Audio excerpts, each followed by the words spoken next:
I am Nantilde, once queen of the Franks, a woman born of noble lineage, destined to share the throne with Dagobert I, king of the Franks.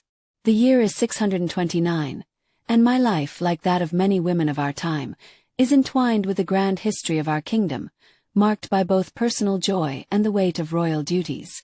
Dagobert was a remarkable king, intelligent and strong, who inherited the Frankish crown from his father, King Clovis II.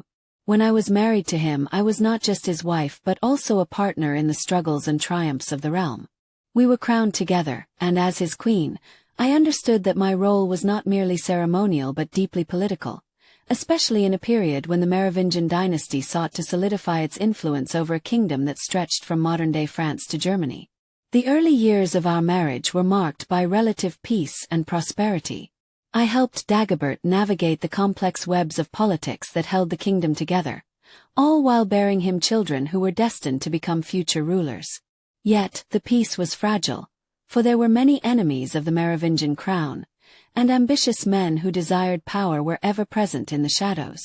In the years between 629 and 639, the kingdom faced many challenges, not the least of which was the difficulty of ruling such a vast territory.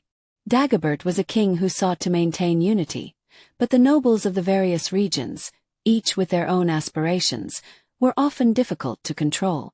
During these years, we had to contend with rebellious nobles and external threats, notably from the Saxons and the Aquitanians.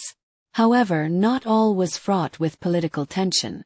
Our court in Paris was a center of culture, wealth, and religious devotion. I was a patron of the arts and a supporter of the Christian faith, which was growing in importance within the kingdom. Dagobert himself was a deeply religious king, and together we ensured that the Frankish realm remained steadfast in its allegiance to the church. I supported the construction of churches and monasteries, ensuring that the faith could spread throughout the land, even in the more remote areas. Though my marriage to Dagobert was one of political necessity, it evolved into a partnership based on mutual respect. We had 3 children, including our son, Clovis III, who would one day follow his father as king.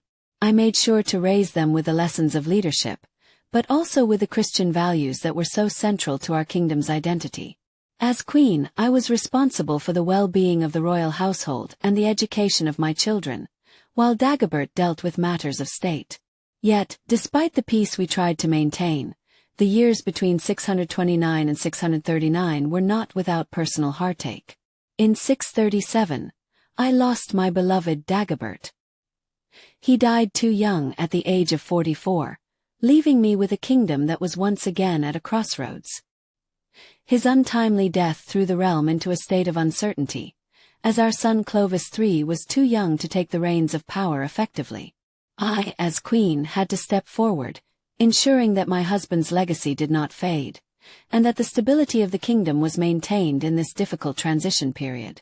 In the absence of my husband, I was left to navigate the intricacies of the court, to maintain our alliances, and to support my son in his earliest steps toward kingship. My role as queen regent was never easy, but I stood strong for the sake of the kingdom and for the future of the Merovingian line. I had the support of the church, the nobility, and my own strength of character to guide me through this turbulent time.